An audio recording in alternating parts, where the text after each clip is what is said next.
It's always the last thing you think about, isn't it, the microphone? Okay. Do you want to say anything about recording? So I just have. Brilliant, you've done the recording bit. Fabulous.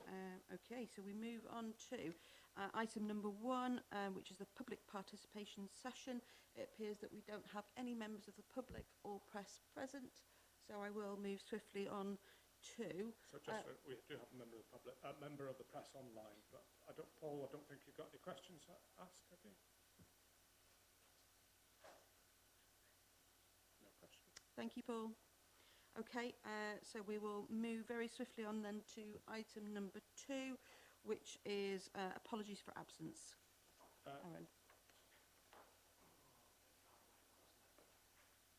So apologies for absence from councillors Wendy Owen, Mark Owen, Councillor McKinney, Councillor David Walker, Councillor Jane Moore.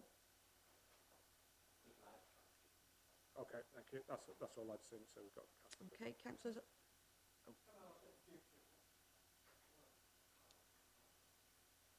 As point of order, can we ask future people to give their reasons for their absence, because they are required normally? It could be personal reasons or work reasons, but helps us in deciding whether to accept them. Yeah. Are we happy to? Yeah. Okay. So, councillors, are we happy to accept those apologies for absence? All those in favour, please. Against and abstaining? No, that's fine, thank you. Item B, disclosure of councillors' interests of any matters in relation to the Code of Conduct. Hopefully you've read your pack for this evening. I'm just going to move around the room from the left to the right, see if anybody's got anything that they wish to. James. Just to clarify, any items involving Shropshire Council, I am the portfolio holder for Home and Leisure. Thank you very much, James. Carrying on round, any other? Nope, perfect. Okay. Well, thankfully we can move therefore on to Liz. Welcome again, Liz. Thank you again for inviting me to the AGM. I thoroughly enjoyed that. So we have a presentation from Liz, Project Manager of the Food Bank, on the key issues for Oswestry and projects that the Food Bank are currently involved in. Over to you. Press your button there. You are good to go. Good evening. I've quickly given out these because we actually put them out at the AGM. So we had at our AGM a week ago, we had a meal. So we had our, the legal bits of the thing that we had to do with our AGM, but we also had a meal and we had some music, and it was really lovely to have Rosie there with us. And we put these on the table so people could have a really quick glance of our stats, and while our treasurer was talking about it, you had it in brief here. I do want to say before I give any presentation is that always the Town Council has been so supportive of the work of the Food Bank. We're really grateful for the grants that we've had in the past, and for Duncan doing fundraising for us and Mayor's doing fundraising for us and things. So that's been really very appreciated. And I have to say as well that the community are generally overwhelmingly supportive. So we do still have individuals and groups who will raise money, who will come and want to find out more. We have about 35 to 40 volunteers. The youngest is 23. The oldest is 80, just had his 80th birthday. So that's a really good wide range, probably equal male to female. We did have 7 trustees. We're now down to 4 because 3 just happened. One moved away, 2 retired. So we are looking for replacement trustees. Things you might see on here, you'll see our stats that, we gave out 6,947 food parcels. 35% of the households that are coming for help have got children, which is quite concerning. We gave out 251 Christmas hampers. We always do Christmas hampers. We spend about £10,000 to £12,000 on Christmas hampers every year. 6,000 of that is supermarket vouchers. So we buy supermarket vouchers according to where people live. So if you live in Ellesmere, you get a Tesco one. If you live here, you get Morrison's or Sainsbury's, depending where you are in the town. We try and make it as accessible for the people receiving those hampers as possible. So they have store cupboard things for Christmas, but they have the vouchers. The biggest voucher was £50. So they start at £10, going up to £50 according to the size of the family, because we want them to be able to buy some meat or vegetables or something that we don't put in because of longevity. We do give fruit and veg and eggs every single week to people as general, so it's just that's Christmas, we don't give fresh. We distributed 63.2 tonnes of food. That looks like a lot, doesn't it? It is a lot. And you'll see that we have 90,000 uplift in household income for people engaging with our financial inclusion services. Last year it was over 120,000, and it's gone down this year because the cases that are coming in are taking longer to deal with. So there's less numbers of people that we've been able to help this year because the complexity of the cases. And that is because our financial advisor and support workers go over and above to support people with any level of support that they're needing. So we're having to actually be a little bit strict with the boundaries of that support and advice because some households are needing so much. And on the back of that is we're seeing less support workers available on the ground for people from agencies. So they're ending up here because they're saying, well, here's an open door, we need to come through it and you're helping us. Our total income last year was 86,222. You can see that's down from last year. We've been actually impacted by Trump's politics about not giving outside the US because we did have a US funder for 3 years, and they had direct links with Oswestry. They grew up in Oswestry, and then they moved to America, and their children set up a trust fund, and they found us online and said, we want to support you because you're an Oswestry charity, and we have links, and we love Oswestry, and we want to complete.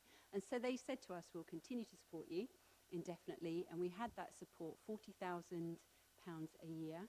The first check that came was dollars, and I thought it was a scam, but it was real. I went to the bank and they said, no, this is a real American check. And we had to be checked by the IRS to show that we were, compliant. And then it stopped, and we think it's because the parameters that have been put on donors to be helped overseas. So it's not just Africa; it's affecting people like us too. Our total expenditure was over our income, but we did have, we've got excess income, and also we hadn't had a grant that we get each year for our citizens advisors. That hadn't come in yet, 35,000 hadn't come in yet. So that donation number, 86,000, would have been higher. It would also have been higher if we'd have had our US donation. So donations have gone down.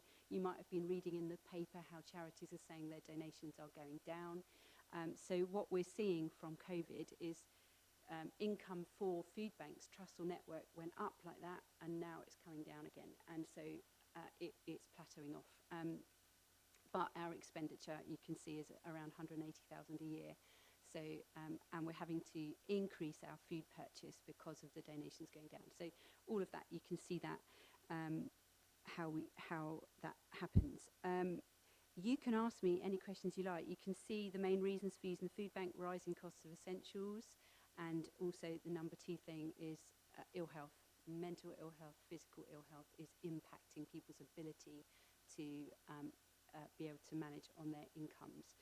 So you are very welcome to ask me any questions. I was in Westminster a couple of weeks ago lobbying Parliament with 700 other people.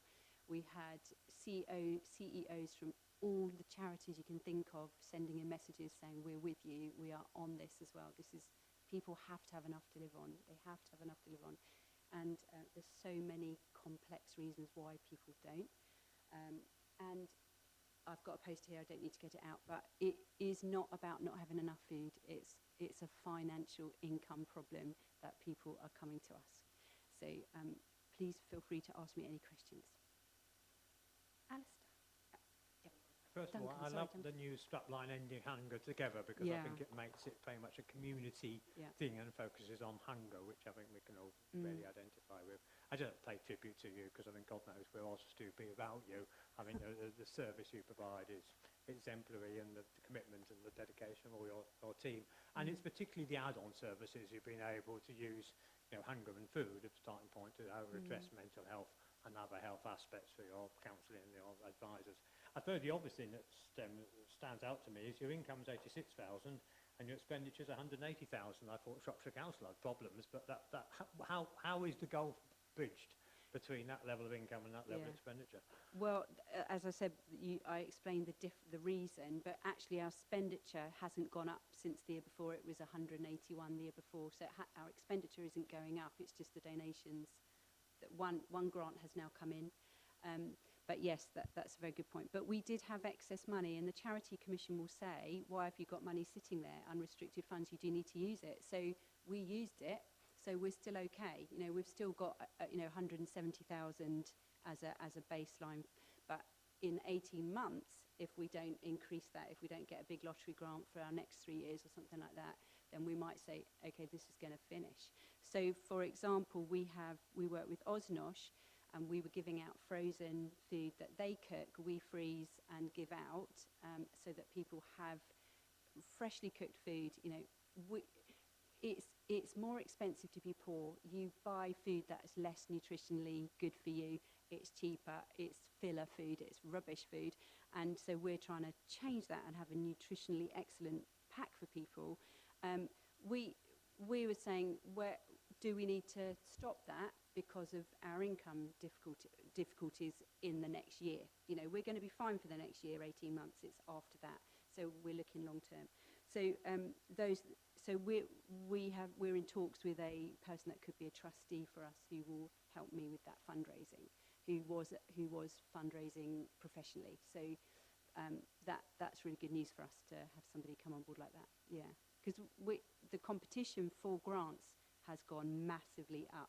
So I was writing funds and being successful over 50% of the time for the grants. Now it's like 1 in 10. You write 10 grants, you get 1.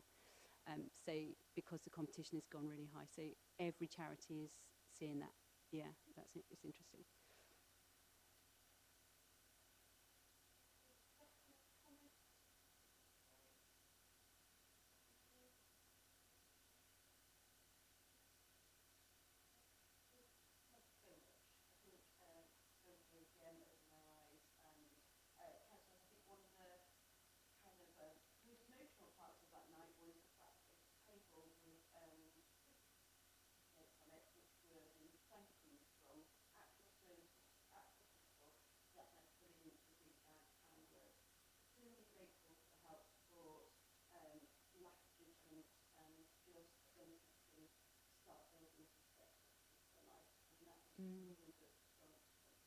It was a tablecloth that we put out, and people wrote on the tablecloth, and actually there's one that says, if I didn't have your help, I would be dead. Unfortunately, he has now passed away, and that is because life is much harder when you're struggling like that, and we tend to see people have less long lives. There's more deaths when people are in their 50s and 40s than perhaps we would want and wish, obviously. Yeah, so they all wrote on a tablecloth their experience of using the food bank. And another powerful thing for me was that there were people there who used the food bank who came to our AGM, because we have to have that voice. 2 of our trustees have got lived experience of poverty. One of them was homeless. So we understand, we have trustees who are talking into that. And for me, if you don't have lived experience participation, we're doing it too, rather than we're saying, how can we serve you? So that is really key for us. I could go on, and I don't want to take over the meeting, so I will stop now. Do you mind if I go, because there is another meeting that I've been invited to? Yeah, I'll have these back because they're quite useful.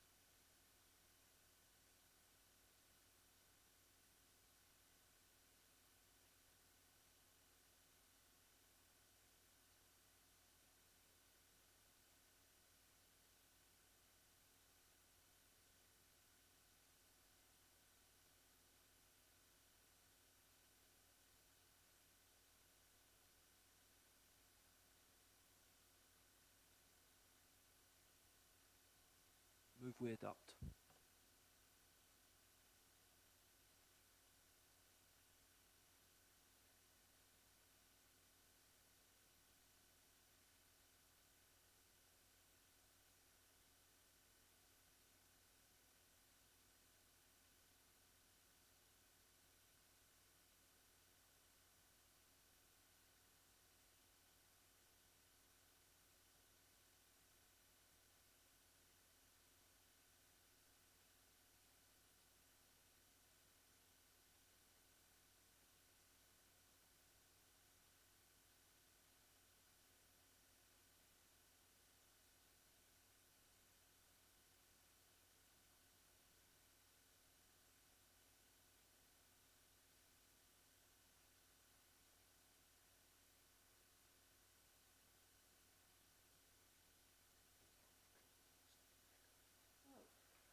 Just that a really positive meeting, and we've agreed that there'll be a joint meeting between the council and the youth forum, which I think will be extremely useful. So yeah, I think that's a positive outcome from that meeting. Brilliant. Yeah, so we are being asked to note the minutes and approve them. So I'm happy to move that from the chair. Do I have a seconder, please? Councillor Kerr. All those in favour? Thank you very much. Okay, we move on to the Cyglass Park and Cemetery Management Group meeting of the 18th of June. Anything you want to raise about those minutes, councillors?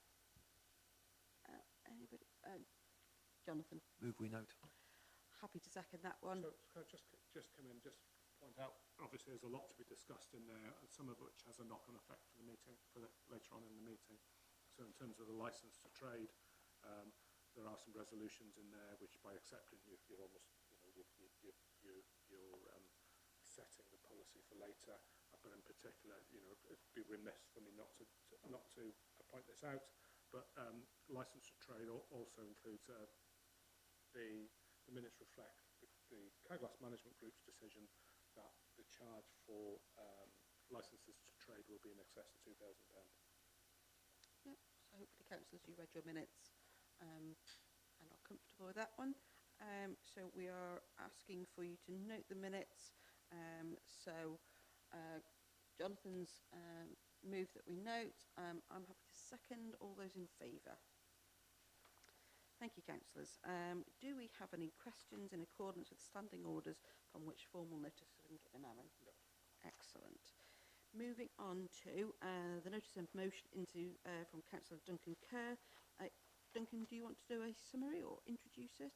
Yeah, just for any councillors not aware, Oswestry Town Council has had policies supporting 20's Plenty going right back to about 2012 when it was a heavily Conservative dominated council. I think part of that must be pay tribute to a lady called Sarah Peace, who had a life-changing accident herself, but committed herself to actually trying to get speed of traffic reduced in the town.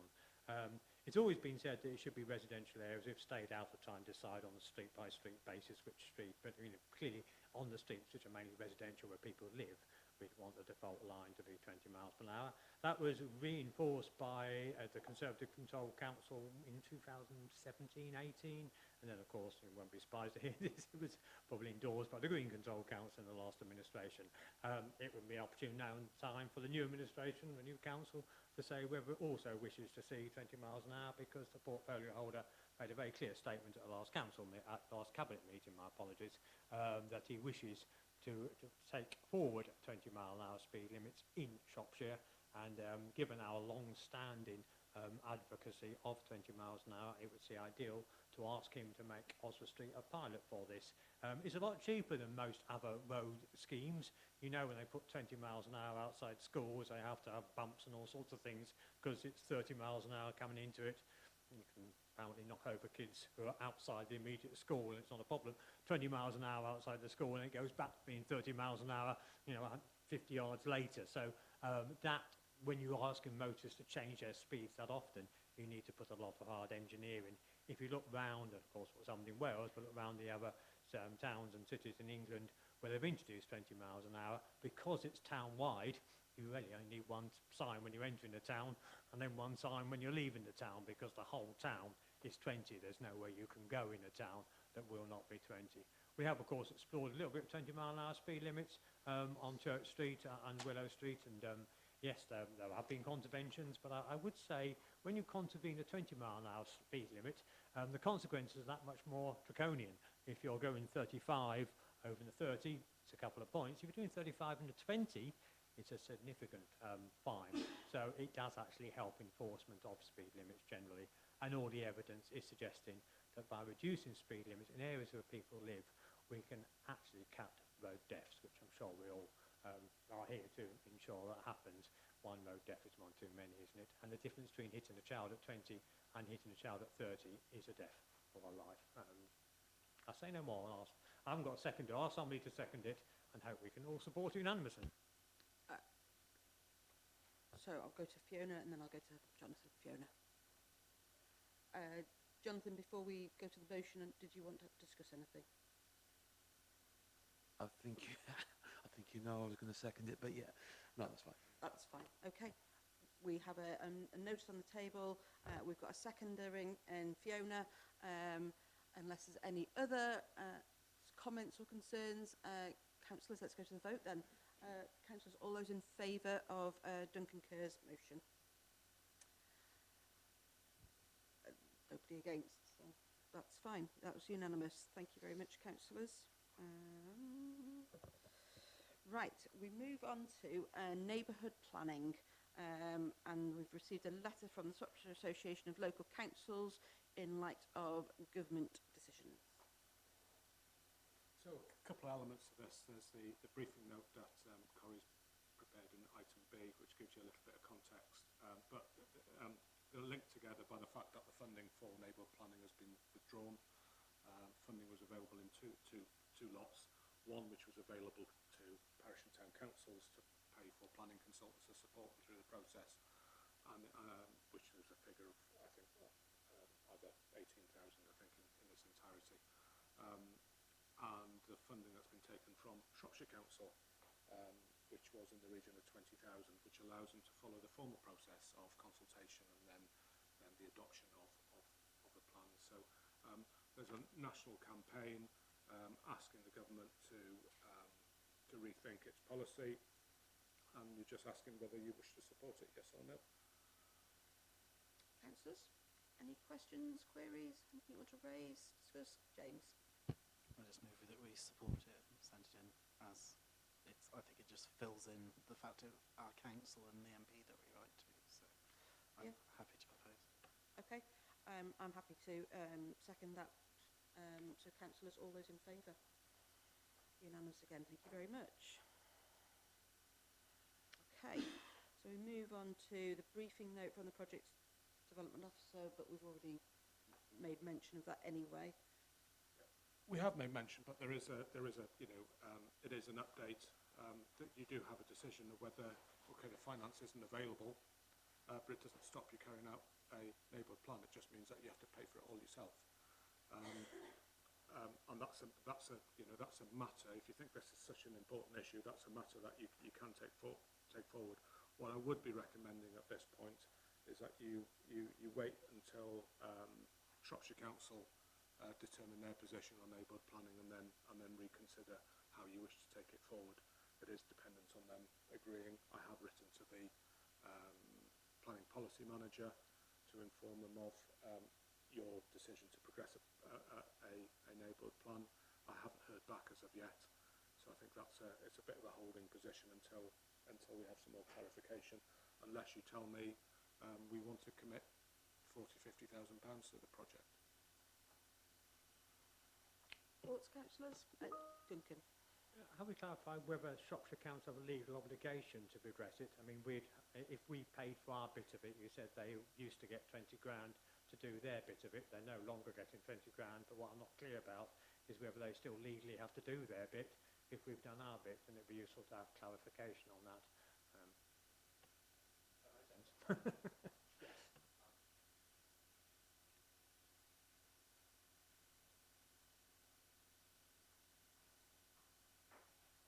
Sorry, and a supplementary question, is this capital money that we can use for this, does it meet the rules for being capital expenditure? And I don't expect you to answer that now, but I think we ought to investigate that with our accountant to see whether we're talking capital or revenue. It's very difficult to see that as capital expenditure. Yeah, It's worth asking, isn't it? Yeah, I think the accountant probably.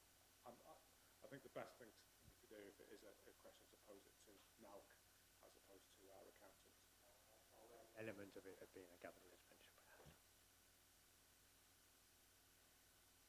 Okay. I think that would be agreeable. Duncan? Move that we defer a decision until Town Clerk hears back from Shropshire. Happy to second that. All those in favour, councillors? Unanimous, thank you very much. So, you happy with the request?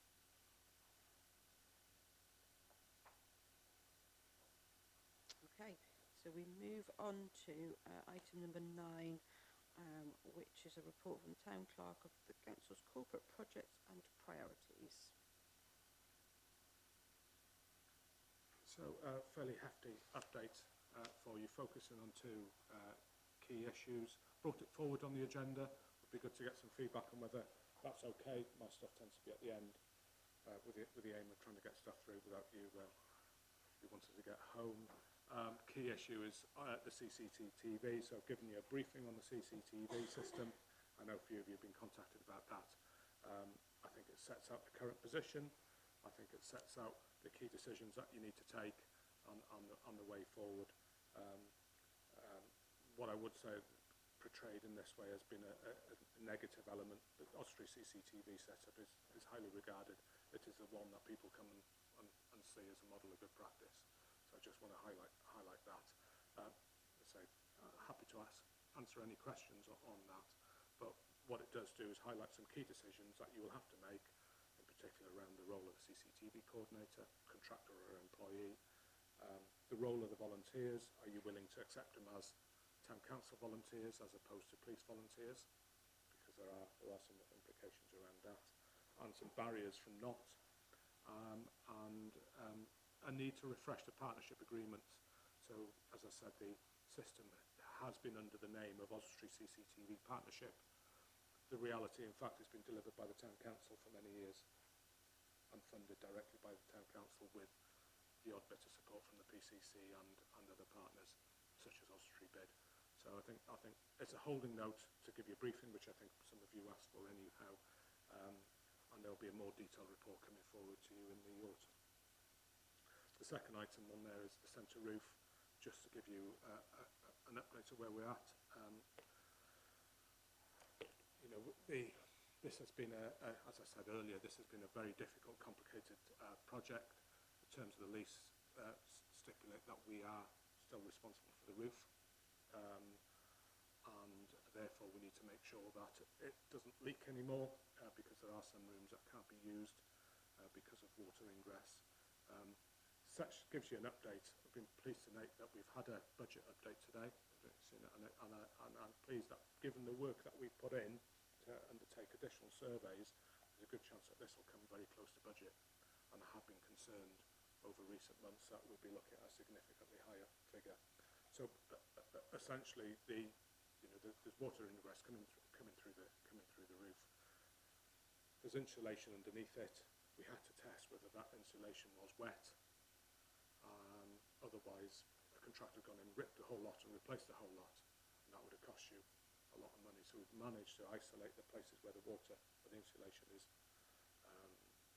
damaged. So yeah, I'll be really pleased if we manage to procure that in line with the budget. I'd be really pleased, and that's what we're working to. So just an update on that. And then, it's been pointed out, there are a couple of, on the general projects updates, there are a couple of issues, a couple of duplicates. So A7, breathing new life into empty properties, that's completed. Is it a project, yes or no? Probably not anymore, so I'll take that out to the next report. But you'll be pleased to know that that project has triggered a heck of a lot of interest straight away.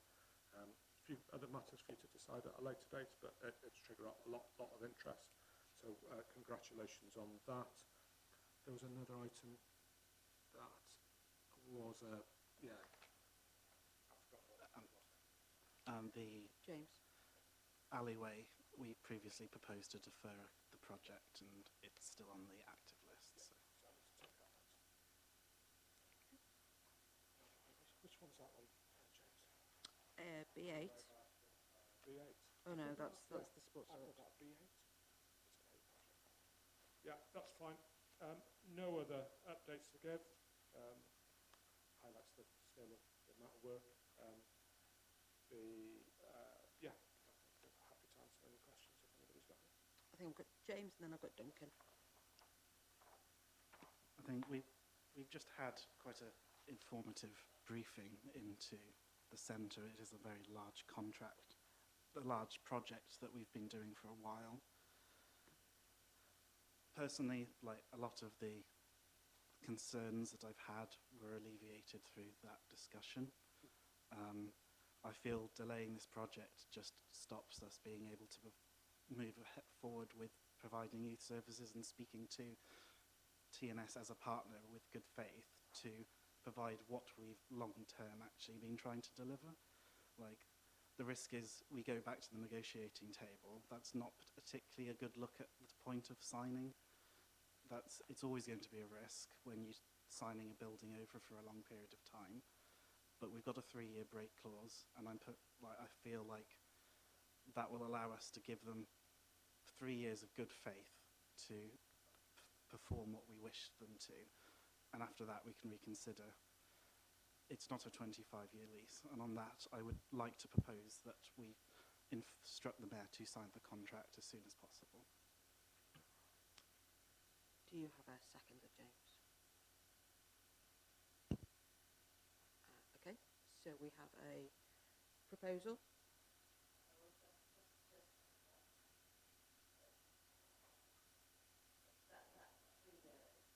Really ironclad, is it, that we are not happy with how TNS behave? Then, So can I? Okay, councillors, that isn't part of it as an item on the agenda. Bring Duncan I in. was going to say the same thing. I think we've had an informal session where we raised a number of issues with the solicitor.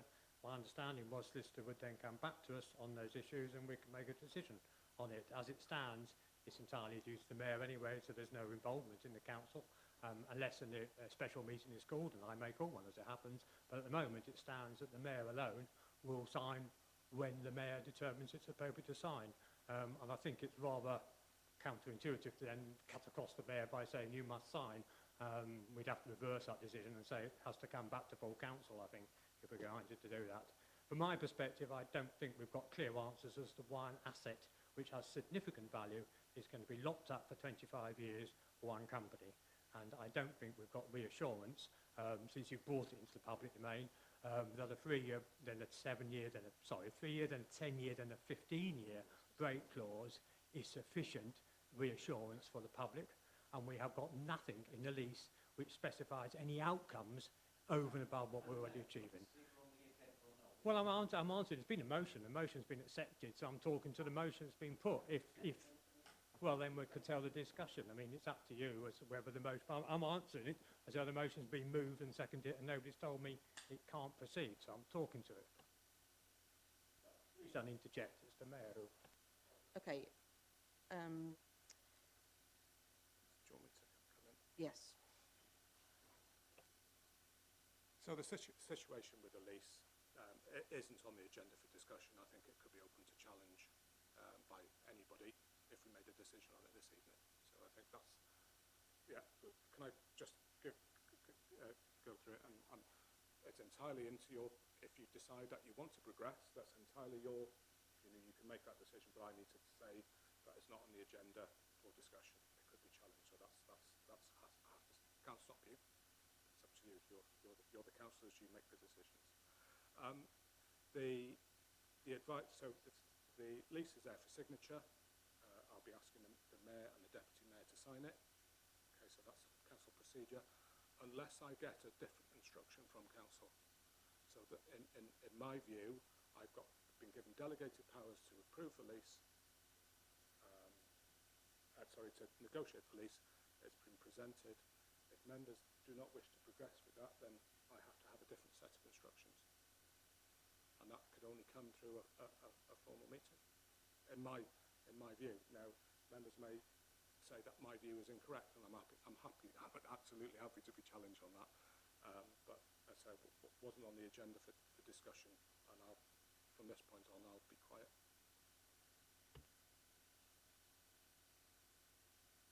Okay, councillors, this makes it very difficult. We have a councillor that has proposed a motion on something that is not technically on the agenda while the subject area is being discussed. Do I still have a seconder for that? Sorry. I've still got Fiona. Okay. Councillors, you have put forward a motion and you have a seconder for it. So it feels, therefore, that we do need to vote on this. Well, I've never in the whole time I've been on the council We've had various times when members have tried to bring things that aren't on the agenda. We've always been guided by the clerk on that matter. This is highly dangerous territory when the clerk has advised you that it's challengeable on such a significant issue.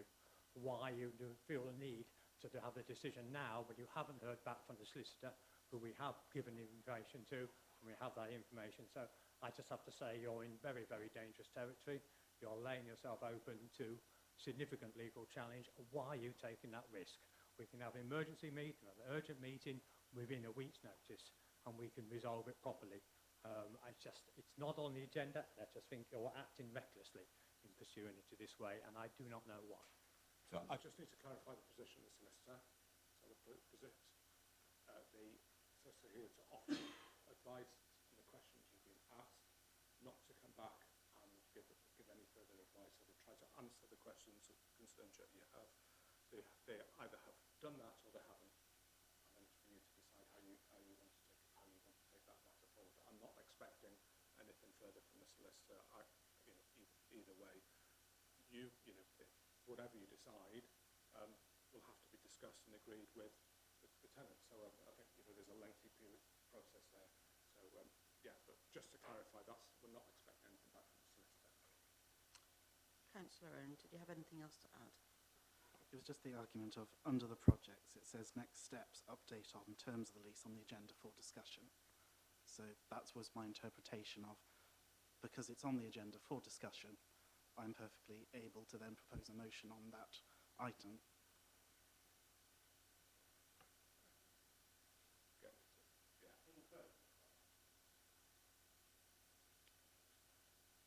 By putting that there, is that an expectation that... I think you're asking me to, yeah.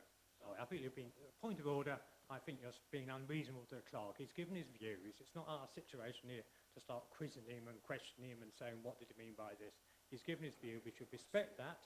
We don't have to accept it. I understand that. But we can't have a course of inquiry as to why he's given the view he holds. He's a very experienced and qualified officer. Just respect his view.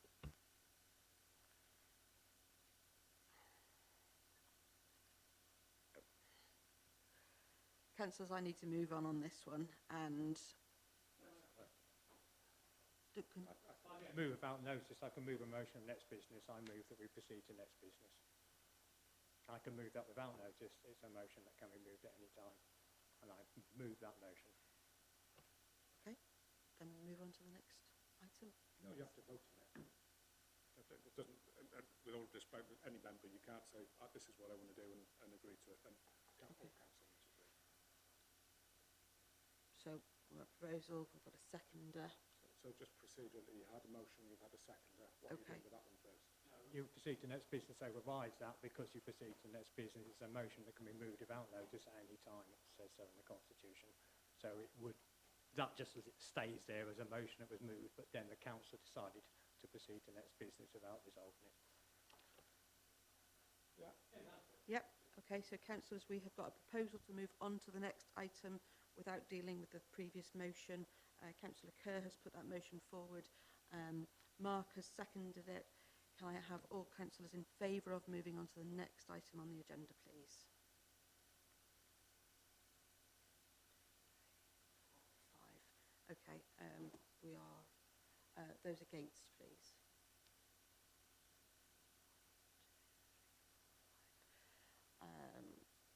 I have the casting vote. So we've had 4, we've had against, any abstentions? Got 1 abstention, okay. I am going to say that we are going to move on to the next item on the agenda. Okay. Okay, so we move therefore on to 9B, Post Office, to receive any updates. So, thank you. So, had an update. You gave me an instruction about the Cabin Lane Post Office. Just an update from the Post Office regarding that. Apologies, it came in when I was on leave, so it didn't go on the agenda. But by the way, an update. The retailer, I've been talking far too much. The retailer who expressed interest in operating Cabin Lane Post Office advised us yesterday that they've decided not to apply. It would be helpful if the Town Council could share a link below on social media channels, etc., so it's still open. That's the only update. Okay. We've not had any further update about the main post office? No. Okay. Okay, so we're not actioning anything upon that one, are we? We're No. just noting the report almost. Okay, so we therefore move on to item 10, which is a report from the Finance Manager, and then on to B, which is a report from the Market and Events Officer. Councillors, I think, well, let's discuss A for a start. Has anybody got anything they want to raise or discuss about the analysis of market income? Nope. Okay, well, I propose that we acknowledge, note and the report and thank Helen for completing and compiling. Do I have a seconder for that? Thank you, Fiona. All those in favour? Thank you, councillors. Moving on to B, the report from the Market and Events Officer. And I think we cannot go without saying tonight a huge thank you to councillors, the bid, and all parties that were involved in the humongous amount of markets and events that happened over the last weekend. I had my busiest weekend yet, going from place to place. I tried to cut a ribbon with scissors that wouldn't cut. I tasted so many cakes that I now dislike cake, at least for a week. And I learned so much about TNS that I didn't know before, having had no interest in football. That was very useful, and I danced to reggae in the park. So I hope, councillors, you all had an opportunity to at least appreciate just some of those activities over a very, very busy weekend. And those activities carry on over the summer and into the autumn, so please do support them. But in terms of the markets and events update, do councillors have any comments, concerns, anything they want to raise? Duncan. I'm going to pour a little bit of cold water on that because I would like to see a report come back on the Food and Drink Festival. Before I was elected, I raised concerns about it, and I have other councillors in the room have raised it with me since. I still am of the feeling that it's an enlarged market rather than a festival. There were one or two things like the pizza for kids outside and things that brought an element of festival to it, but there was still no demonstration areas. There was still no maps with tours of events around that you see at other similar build food festivals of this scale, and I would like to see a more complete report on the Food and Drink Festival and what we can do to improve it even more going forwards. Yeah, we really appreciate it to give that feedback. That would be helpful as part of preparing that report. The approach has always been continual improvement.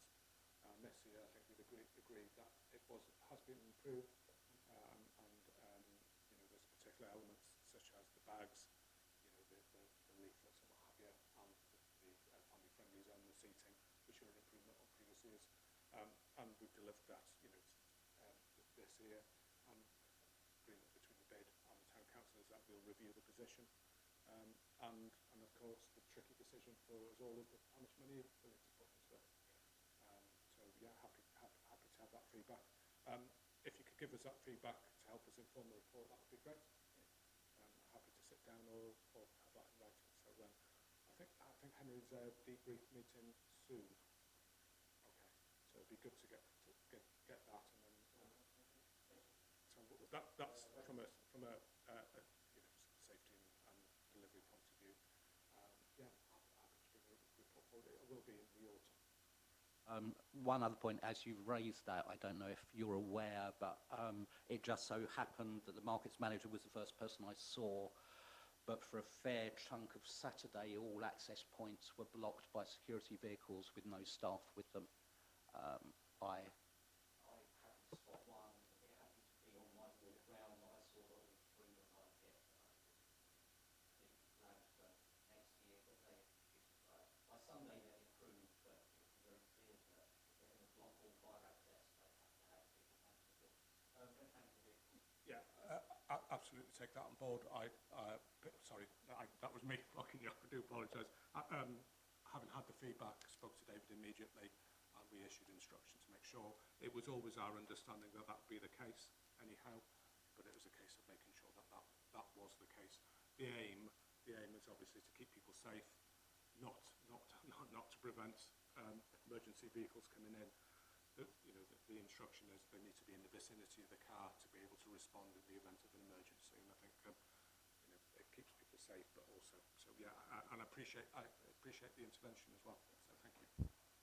I think there's always a balance, isn't there, between a free-to-entry system where it's within our streets environment rather than a paid one like Ludlow, of what we can and can't do, but equally there's always room for improvement.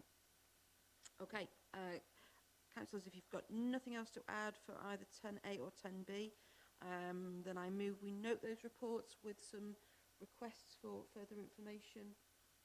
Are you happy with what you're being asked to do? Yeah, so I think that would be a joint report between the Town Council and the BID.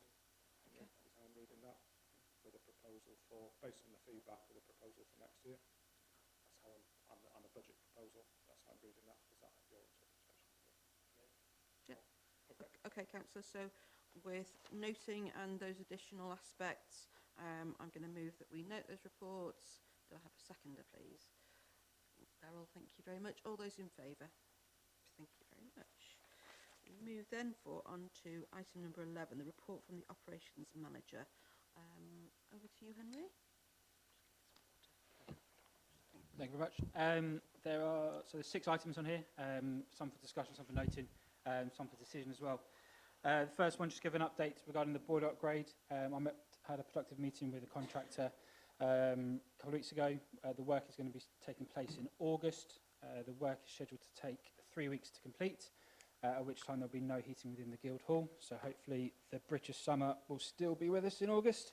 However, with the recent installation of secondary glazing, for those who haven't noticed that it's in this chamber, we've already started noticing the benefits of noise and also from a more comfort heating area for all of our office spaces.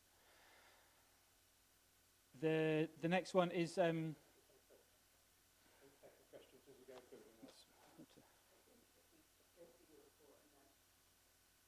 questions afterwards?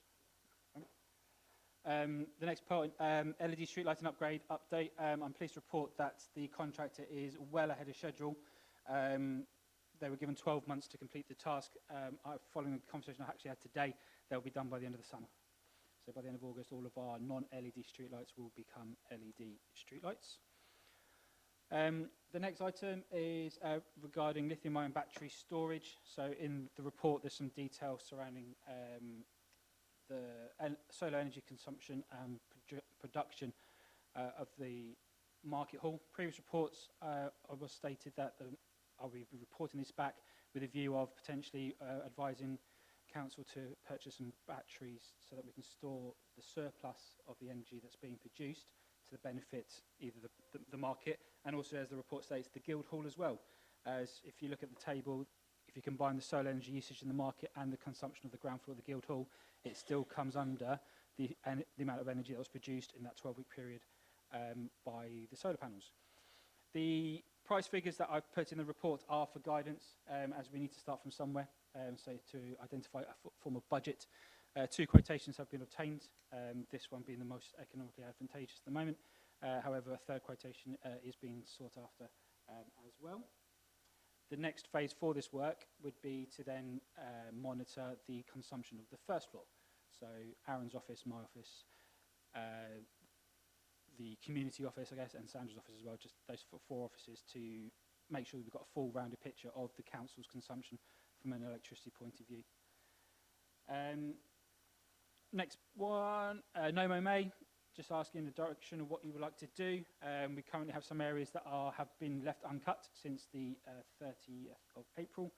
So whether you wish to continue or to resume on that one, or to resume normal grounds maintenance programme. That being said, we probably wouldn't cut the grass now till September for that. Health and safety policy. Last meeting it was suggested about having a council responsibility section within the policy. In the report it states there the proposal of what to go into the policy. Should members wish to approve that, then that will be inserted into the recently approved health and safety policy. And then the final part of the report is asking members to approve the recommendation and specification for procurement for the 2 licences to trade within Kai Glass Park. Those current licences are set to expire on the 31st of March 2026. And I'll stop there. Thank you, Mayor. Yeah, on the Boiler Road update, I know it's late in the day, but we were very specifically told in the last report that the planning officers had said that because this is a listed building, there was no place that we could have an air source heat pump. That is not the case, and I have got that from the head of conservation, and I've forwarded it to the clerk. So just to be absolutely clear about this, the conservation team are not saying that there is no place we can have an air source heat pump. That is still a viable option available to this council, and one that I would wish to pursue, but clearly I'm not the majority here, so it's your decisions. So you have been given incorrect information in that regard. Delighted regarding the LED street lights, I think that's great. Very supportive of the battery storage, I think that would be very useful to us. On No Mow May, I think the problem with these sorts of issues is I don't think anybody in this room is an expert on how you manage wild areas of grassland and maintain them. We used to have a climate change panel, and we could have gone to them. I continue to urge us to reclaim, to reintroduce our climate change panel. We had Shropshire Wildlife Trust on them. There is very specific guidance about how you introduce No Mow May, because another problem we had is that some people were rushing around mowing everything down in April prior to the start of May. Clearly that wasn't the right thing to do. And when you end it and how you end it, and when you collect the risings and where you don't. And if you're not going to create the climate change panel, you're going to have to pay for some expert to advise you on it. Don't need to do that if you can just reconvene the climate change panel. Shropshire Wildlife Trust can come along and they can give you that guidance. It's plant life, it's available to you. Health and safety, I raised this, I'm delighted with the proposals. I've got no difficulty with that, and I think licence to trade can move forward.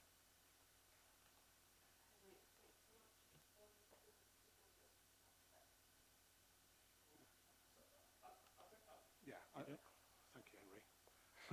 It is a tricky. I think the nature of the advice, and I don't really want to be in a position challenging Duncan, the advice you've been given. We have spoken to the conservation officer, and it was regarding the old school house. Is that correct? And the advice was around where these things could be placed. So we've taken that. We've taken that advice, not specifically to the Guildhall. Well, I have particularly to do all my sentences. Yeah.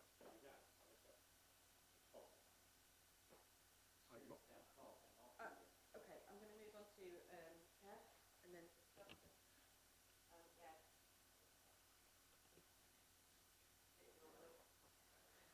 yeah, just the No Mow May. I did speak with the Bloom Committee yesterday about that, and it was everyone's opinion that it's best left as is until the final judging after the 6th of August.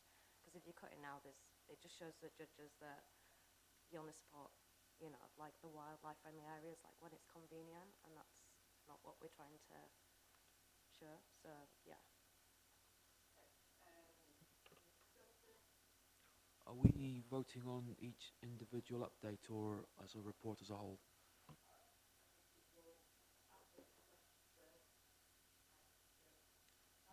Just actually in reply to Duncan, there is a lot of contrary information too about heat source. The government went absolutely hell for leather just for heat source, and there is a lot of information out there now that heat source, when it gets very cold, which this country does, actually uses a huge amount of electricity to keep things going.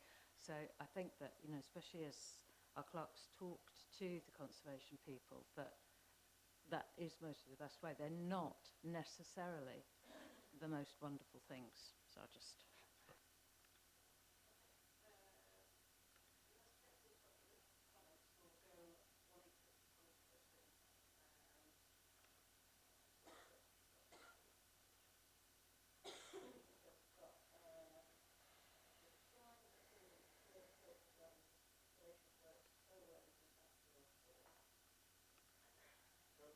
You've got is, do you want to do it or not?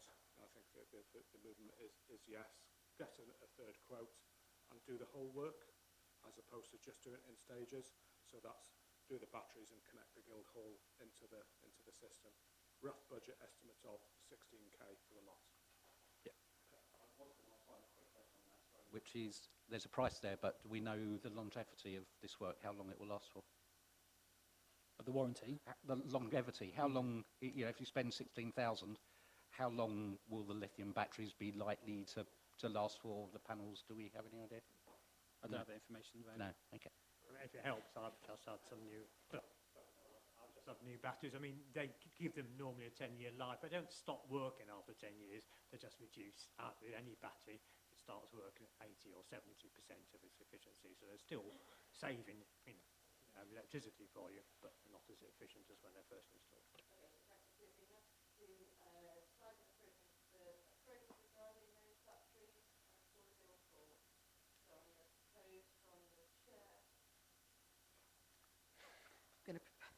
Going to propose from the chair that we approve that preferred method. Do I have a seconder, please? Thank you, Duncan. All those in favour, please, councillors. Thank you very much. That was unanimous. One abstention. Thank you, Jonathan. We are then specifically being asked to approve the insertion of the responsibilities of elected councillors into the health and safety policy. That was a mouthful. We seem to be happy with what's been added. It seems appropriate. If you looked at the Health and Safety at Work Act and employer responsibilities, it's exactly the same anyway. So I'm going to move that from the chair, that's what we approve. If I have a seconder, please. Thank you, Fiona. All those in favour? Unanimous. Thank you very much. And the very third one, but not the very last one, the very third one is to approve the specification for licence to trade procurement or delegate authority to the tender working group to approve. So Aaron made a reminder at the beginning when we were looking at the Cyglass Minutes group about the amount of the tender cost. My mouth is that is obviously fixed now. That's fixed. So we have agreed that. So you've had an opportunity to have a look at that licence to trade document within your pack. Unless councillors have got any further questions about that licence to trade document, we are being asked to approve the specification of that. Really important that you're already comfortable with what that licence to trade says and what we are therefore going out to tender and what we are measuring people's submissions against. So just for setting out next steps on that one is that there will be an advert out for 6 to probably maybe a little bit longer, but 6 odd weeks minimum. The tenders will be then opened in accordance with the council's policy, which means by myself and an elected member. That is just to record the amounts that have come in. There then will be an assessment by the tender working group, so that they will score each assessment against the matrix, and then there'll be a recommendation to council in either October or November for you to consider. I think it's good that we're splitting the work between the Cyglass Management Group and the tender working group. So, and I think this is a good way of working in the future. So you've got somebody who sets the policy and the key requirements, and a group of members who are then involved in the delivery of that and supporting officers.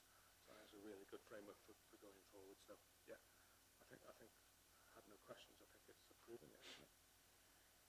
Okay, I'm happy to approve that. I'm happy to move that from the chair for approval. If I've got a seconder, please. Jonathan, thank you very much. Councillors, all those in favour? Against? Abstentions?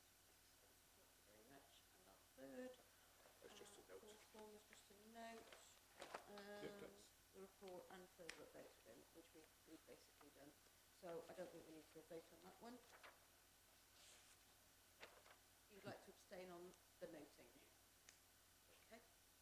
Thank you, Jonathan. It feels like we should therefore go to a vote. Yeah. I don't think we've got any further comments. So, So I think the decision was we'll leave it until at least September. Yeah, I'm happy with that. I just didn't know that actually. Yeah.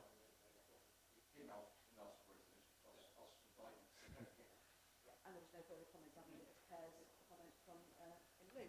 So, are you comfortable with the direction that you have? Are you comfortable with anything that you need to do? Are we all comfortable?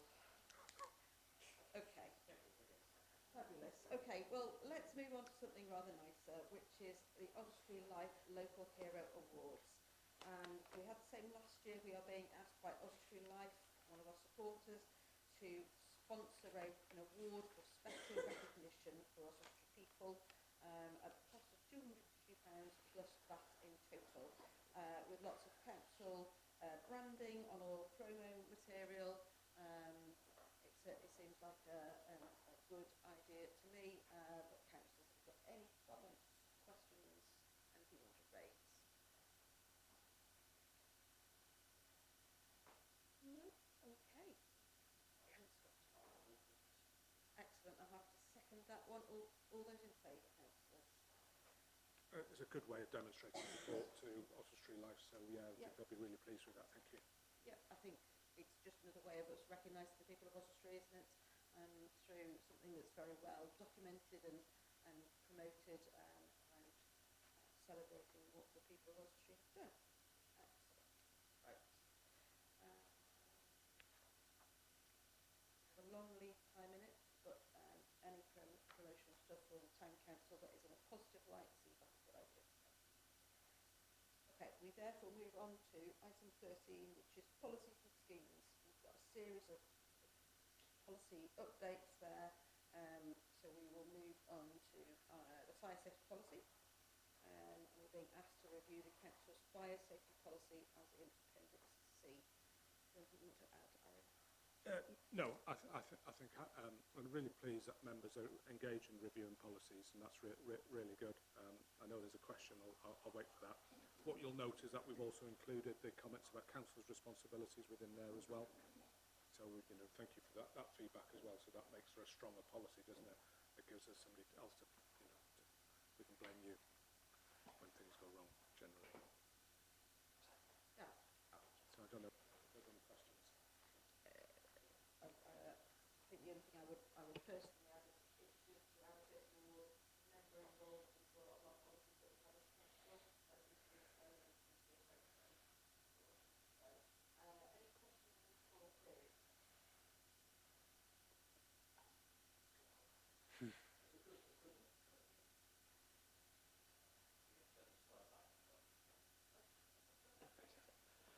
Yeah, just maybe a couple of questions. But so one was just if you'd had you got evacuation chairs. I was just interested to know where you've got those situated, and if you've mentioned about training, but whether that could be refreshed for your training. So yes, we do have evacuation chair. It's located on the first floor, just outside the doors of the Atfield Theatre. It was actually inspected today for its annual inspection. So now it's been inspected and it's deemed safe to use. Refresh training will be taking place in the next fortnight. Cheers.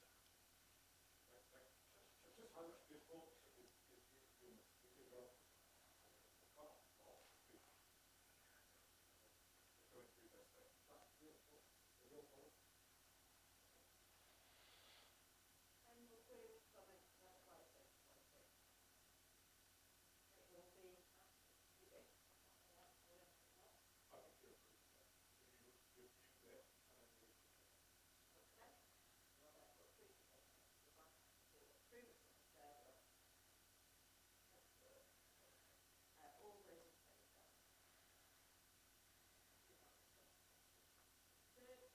policy.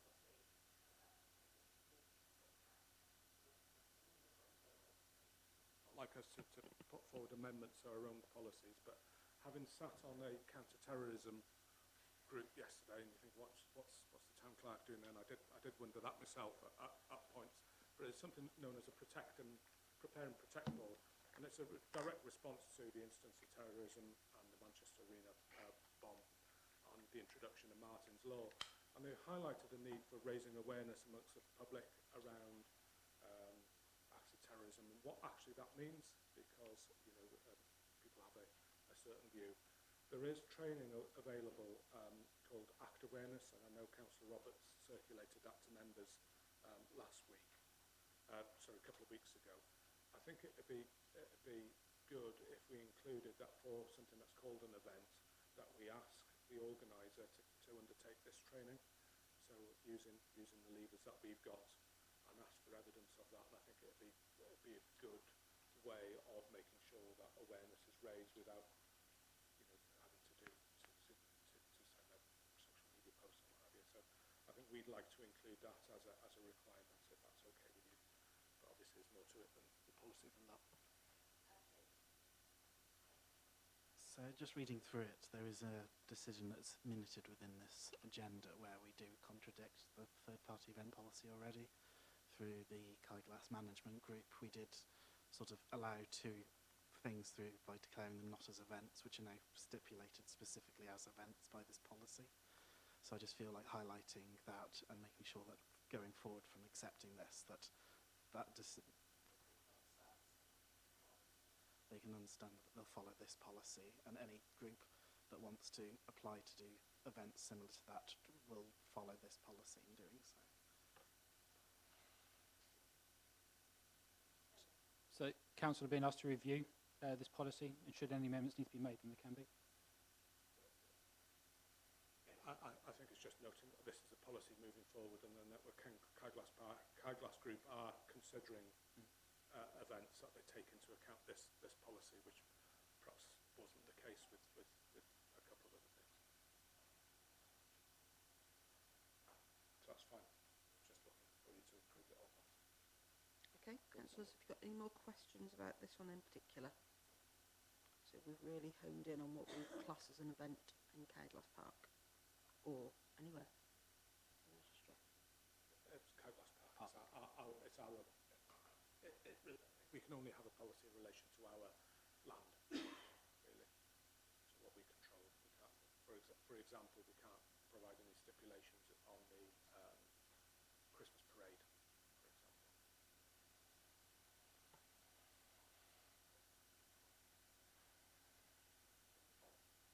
What about the Food and Drink Festival? It's a joint event operated by us and an outside body. Where that falls between things Osprey Bid do as part of that and things that we do as part of that.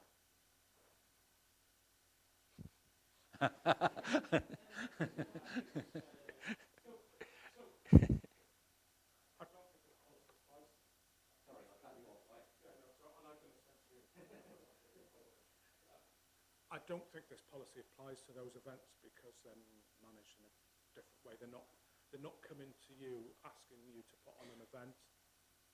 So this guidance is when people come to us and say, I'd like to put an event in the park, and we say, this is what we expect from you, and that the councillors then assess those requirements against the request.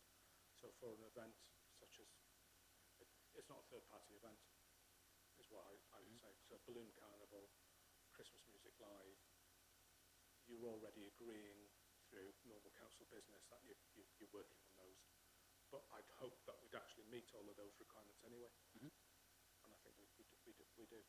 It's just for, I don't know, Bulgarian events in the park, for example, make sure that they've done the risk assessments, that they give us plenty of notice, etc. So that's the aim. Okay, councillors are being asked to note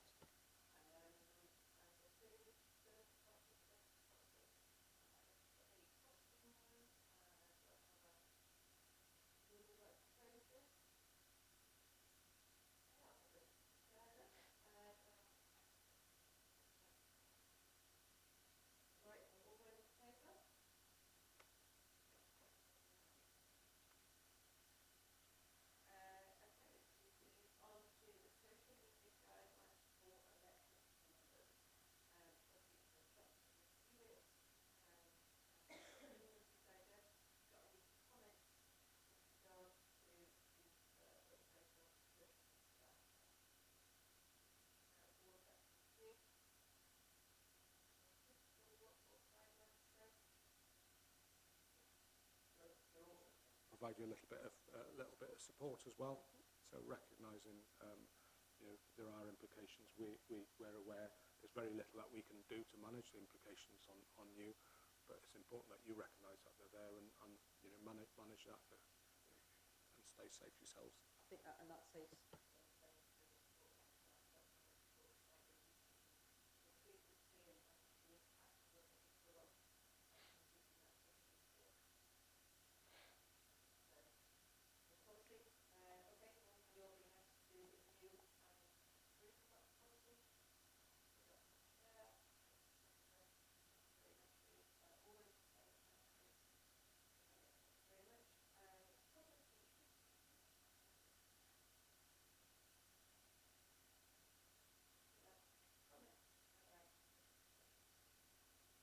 this is a document that we have to produce, and we have to do a periodic review. It just sets out where key documents can be found, so if a member of the public wants to find them, that they know where they can get them. Most of these are set out by the Information Commissioner's Office, and then we just have to say where the information can be held. Thankfully now the information is on the website, and I think we're all trigger. Yeah, I think most of the information is on the website, and we'll continue to do that. I think there's an interesting question about how we make information policies more accessible to members. So now you've had your SharePoint access, I think we may then start putting policies in there from time to time. So, but you know, bear with us while we continually improve or try and improve information for you.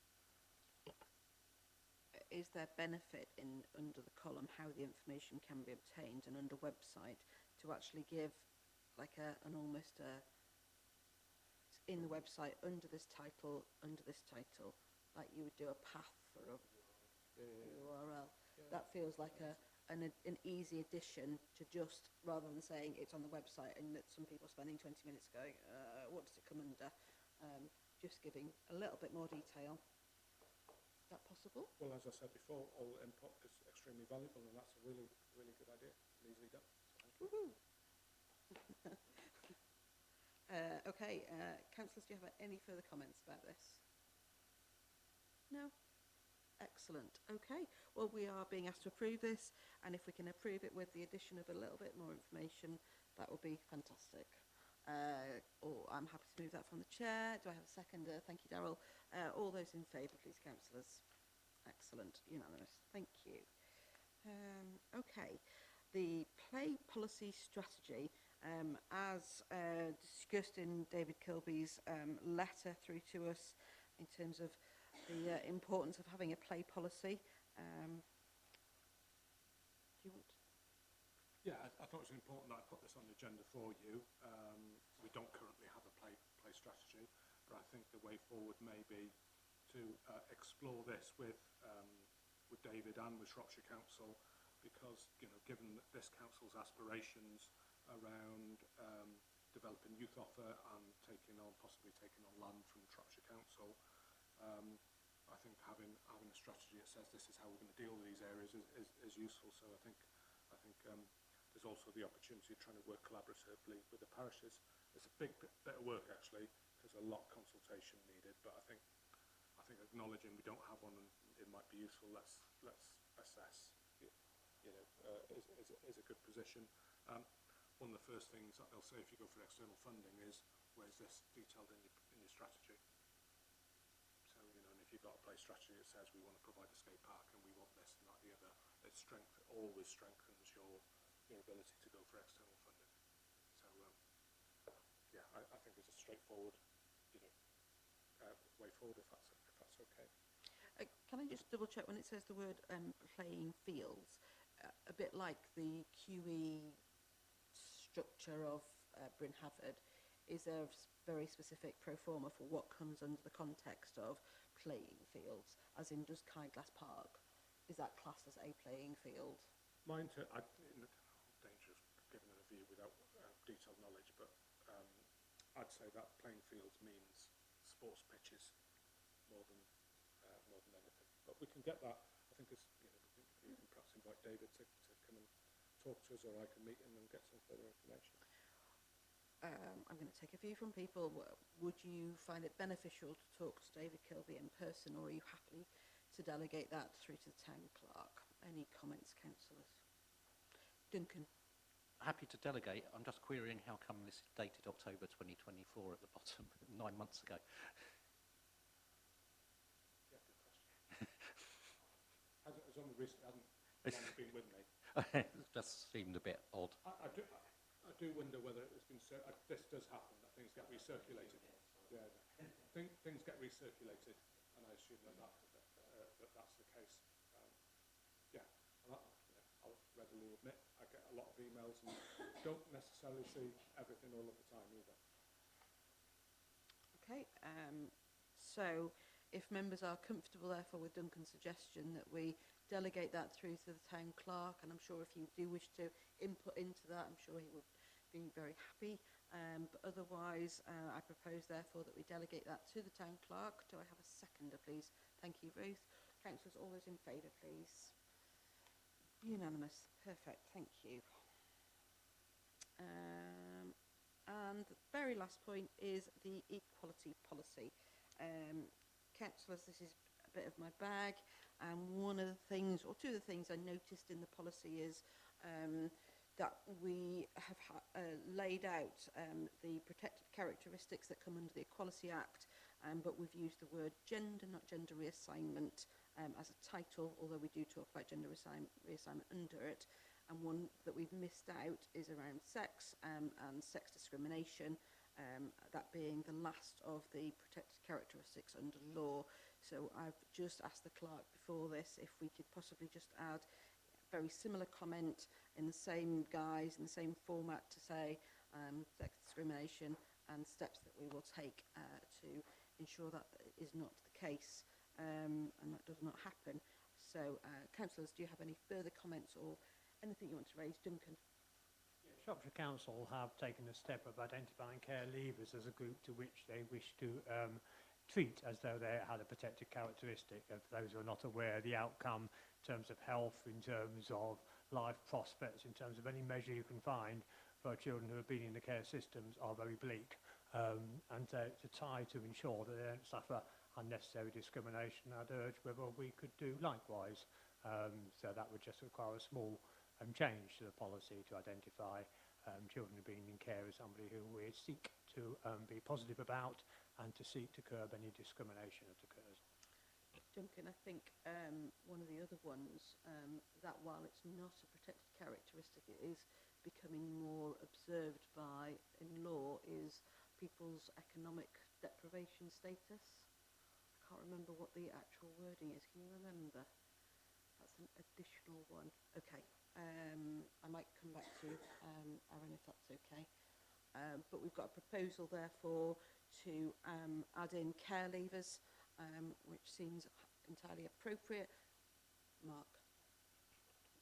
I just thought that, but I'd just like to add maybe carers alongside that, because carers is a protected characteristic. So carers and care leavers. So I'm grateful to members with greater knowledge than us on this. What would be extremely helpful is if you could provide me with either the link or the appropriate sentences to go in. That'd be great. Do it on care. Sorry, I can do it on care leavers. I think we'd have to work out similar wording ourselves for carers, because I don't think Shropshire Council do that. Okay. Yeah, absolutely. Yeah, I think under the Equality Act they have noticed and are recording that there are other things that people are readily discriminated against that they shouldn't be. So we've got a equality policy in front of us. We've got some requests for some further information that members are going to. Hello. It's probably remiss of me to raise it, but I think we probably do need to raise it. You'll be all be aware there's been a Supreme Court ruling on the definition of women, and at some point somebody might ask us what that means in terms of our equality policy. And I don't know if it's appropriate for that to be considered now, but I'd ask the clerk to look into that and perhaps take advice. As I understand it, the HCR haven't actually finalised their advice, and we may leave it on hold until they do, but I think it would be inappropriate not to be aware of that as an issue in discussing this matter. My recommendation would be to leave it until the advice is finalised. Okay, can we review this policy whilst keeping the guidelines of not being able to relook at policies within a certain period of time? Well, you can review policies whenever. It's not, Excellent. This is to benefit everybody. It's not, to stop it. Okay. So I think that's fine. Duncan, can I therefore suggest that we review it again in September? Or perhaps when the guidance comes forward. Yes. It might be a better way than setting it to the time when the guidance comes forward. I've read quite a lot of the legal information around that. I think the position is that there isn't any firm guidance out there, and until we get that, it's difficult to apply anything. And I think we'd introduce that. So once the guidance is available, I'll bring the policy back. So, councillors, are we comfortable with those additional aspects to the equality policy being added in with some further information? Jonathan? It's just one I've thought of. It might be covered by one of these already, but neurodivergence. It comes under disability. It comes under disability. It's classed. It is classed as a disability. So, under law, it is anyway. So, yeah, right to bring it up, though, Jonathan. Absolutely. But I think in law, it is classed as a disability. So, okay, excellent. That was a good discussion. Thank you. So we are being asked, therefore, to approve that with the necessary additions. I'm happy to move that from the chair. Do I have a seconder, please? Thank you, Ruth. All those in favour, please, councillors. Unanimous? Excellent. Excellent. Okay, so we move on to 14, which actually, since this was written, I think there's probably been a further update to it, hasn't there? Yeah, So, you know what it is. councillors, you know full well that, unfortunately, the Minister of State for Rail has decided not to carry on with the Wrexham, Shropshire and Midlands Railway at this point in time. So while we have an appendix and we have an agenda item at this point in time, it's not moving any further. So might I suggest at this point in time that we would not move on? Oh, we've done this twice. Excellent. So we're going to move on to the next. Well, I had to vote on the fact that we're going to move on. Okay, councillors, all those in favour of us moving on? Thank you, unanimously. Right, Shropshire Council updates. So we have Duncan and James in the room. Do you have any council updates, James? So the biggest one, well, it's not really an update, there is a full council meeting for Shropshire Council next Thursday. If anybody does want to come as a public participant, it's a thrilling exercise. I don't like the fact that you can't see the public. Yeah, the public are sat at the back looking at the heads and the screens of all the councillors to the security of all confidential documents. But it's mostly on the finances. There's an item on pyrolysis planned down in Ludlow that doesn't really affect us, but it's a matter of that is on the agenda. The agenda's available online if you want to have a look through all of the items, I think is the best one than me going through the whole thing. From Cabinet, there was a Cabinet full meeting today. We went through the finances there as well.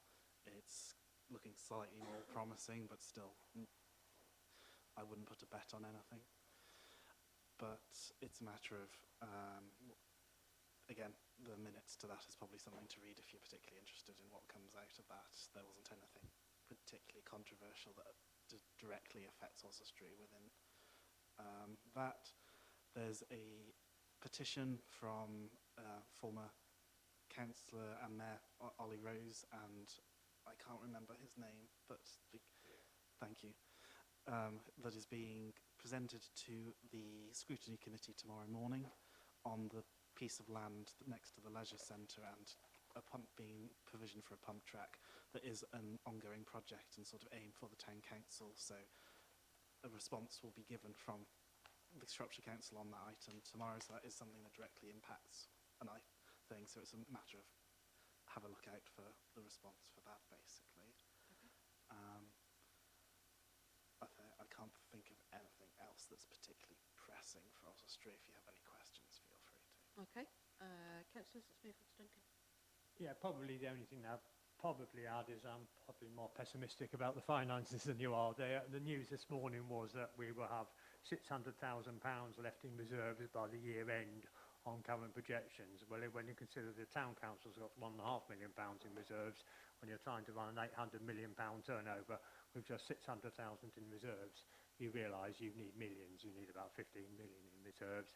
So that money's got to be found this year because we cannot end the year with £600,000 only.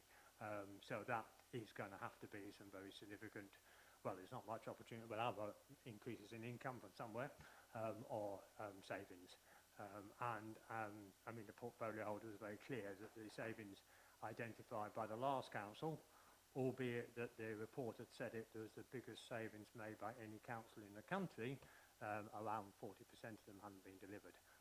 And the feeling of the new administration was when they looked behind those that there wasn't robust and comprehensive programmes to deliver them. So there is, we just need to be aware that Shropshire Council, whoever's in charge, it's not a party political matter, it's going to have a very, very tough time to balance the books this year.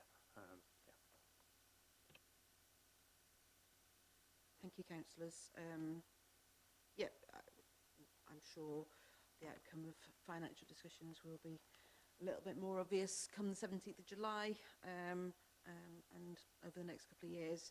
I think it's really positive that Ollie's motion is coming to the council, something that is highlighting Oswestry and the importance of something that we have supported in the past and continue to do so. So I think that's really, really positive, and I thank Ollie for doing that.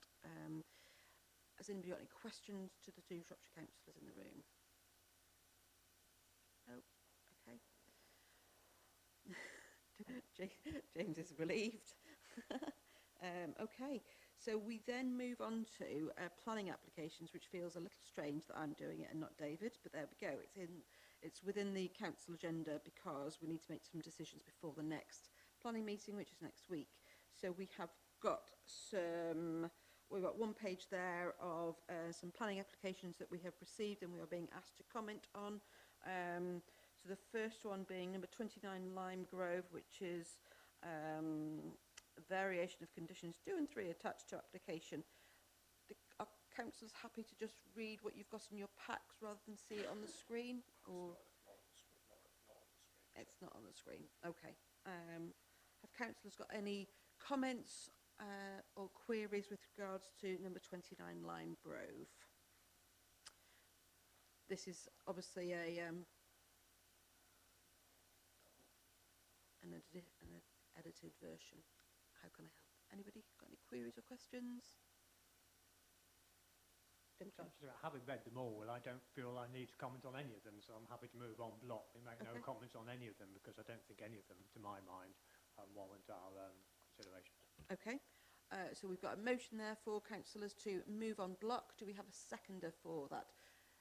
So we are at this point in time suggesting that we are not going to look at these individually, but we are going to move on block with these planning decisions. But you do need to make a decision of whether we're doing it no comment or whether we're making a comment, or It's no comment. it's a no comment decision. So we are at this point in time deciding to make no comments on any of those planning applications in front of us. I'm just making that really clear to everybody. So we've got a motion to do that. We've got a seconder with Darryl. Councillors, all those in favour, please. Unanimous. Thank you very much. That was apologies that we've had to put planning applications on council. It's just the deadlines are tight and there's very little. So the feedback we get from planning officers is, and we request extensions. They say you can't guarantee an extension. We're happy to accept comments as long as we haven't made a decision. Well, that doesn't help you, does it? So apologies, I don't like doing it, but you will be meeting next week for planning, as you're probably aware. okay. We then move on to my favourite part, just because it's got the word cuddle in it, which is item 17, grants and donations. Alan, can you come in? Yeah, so the key decision, obviously, you receive updates on the grants that you're given.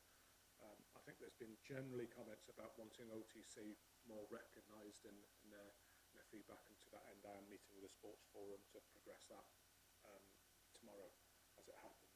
But the key issue here is that they came to you in good faith thinking it was going to cost them a certain amount, but they've underspent by £91.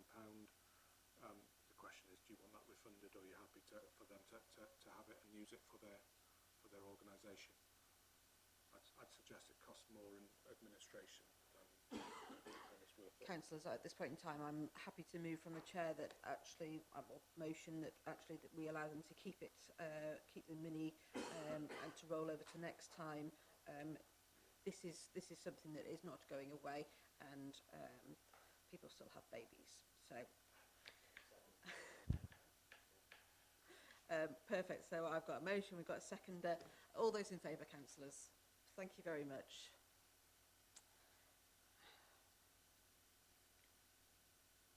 Okay.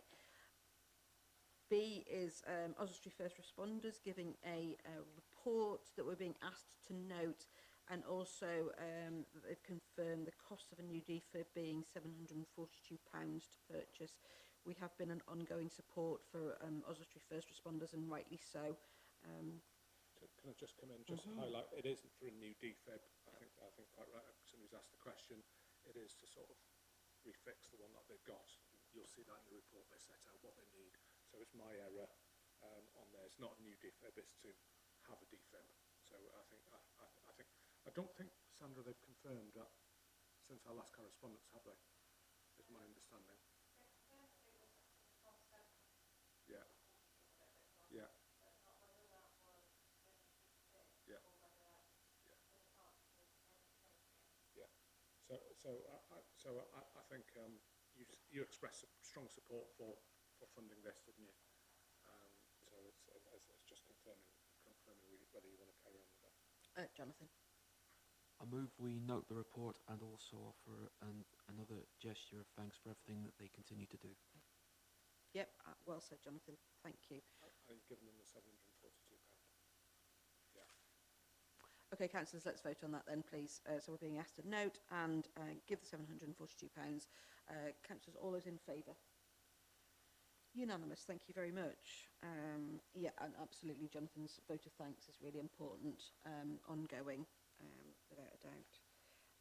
Appendix C is Babinswood Farm. I know, certainly in the last month or so, we have publicly supported Babinswood Farms. We've been public about it. No, so the council, this is at the last meeting, at Whittington Parish Church come forward.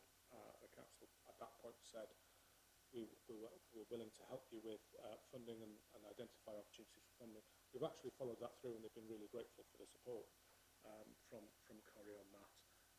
This is a different request. So yeah, I think the council policy has generally been to try and maintain the money within the town, but obviously it's your decision. Okay, councillors, have you got any comments?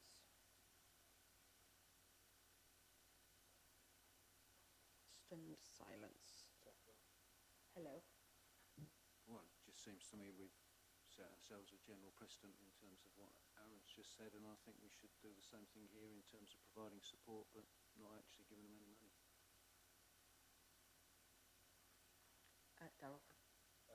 Yes, off the back of that, when the church come across, they're obviously not saying that it's just one funding, they're after advice as well. So off the back of what you're going to say and what Councillor Owen the last meeting said, I suggest maybe you give them the means to offer some actual advice or give them some sort of guidance and not just pull that and say no without getting.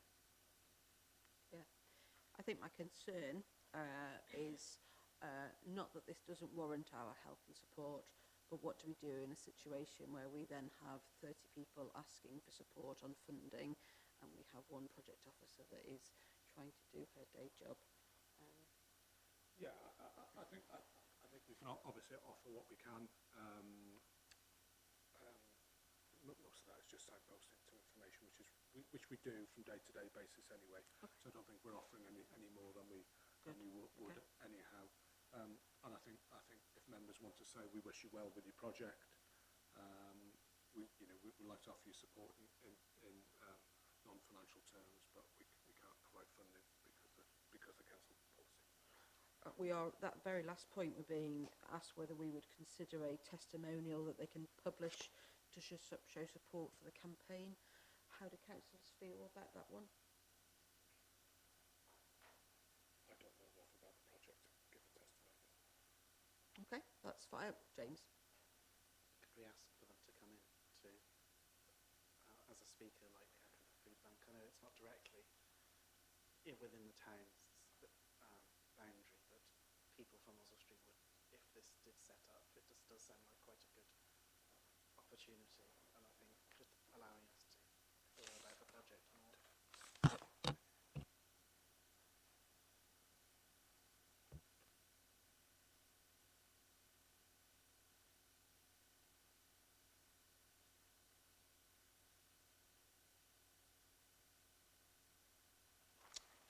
having received some very useful advice, might I suggest that we suggest that they go to the Oswestry Area Committee to do a bit of a briefing for members. We've got some members in the room that are on that area committee anyway. The Oswestry Area Committee covers just as much kind of boundaries to Babinswood as we do, in a sense.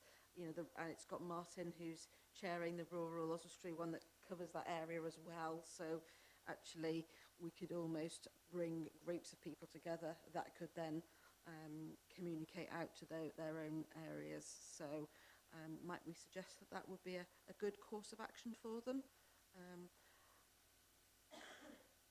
Richard?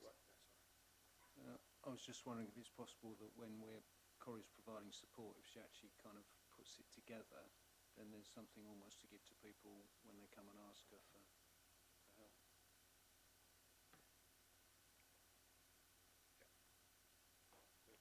We utilise an awful lot of our officers' time. We have got some standard stuff. Yeah. So, and to be fair, these guys probably know more because they've been going around this than we do. So, we can only offer it if they want it. So yeah.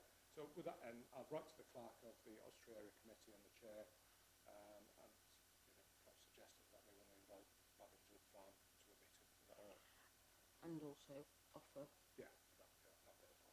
So we've got those two things that we're going to suggest for Babinswood. Councillors, are we comfortable with that? I'm going to propose that that's what we do with the detail there. Have I got a seconder, please? Thank you, Darryl. All those in favour, please, councillors. Against? Abstain. We've got one abstention. Okay. Right, we'll move on to the last item, 18, the report from the Finance Officer on sundry creditors.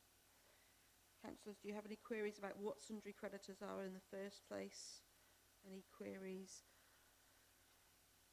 Anything anybody wants to raise? You've got accounts there in front of you and you've got sundry creditors. Okie dokie.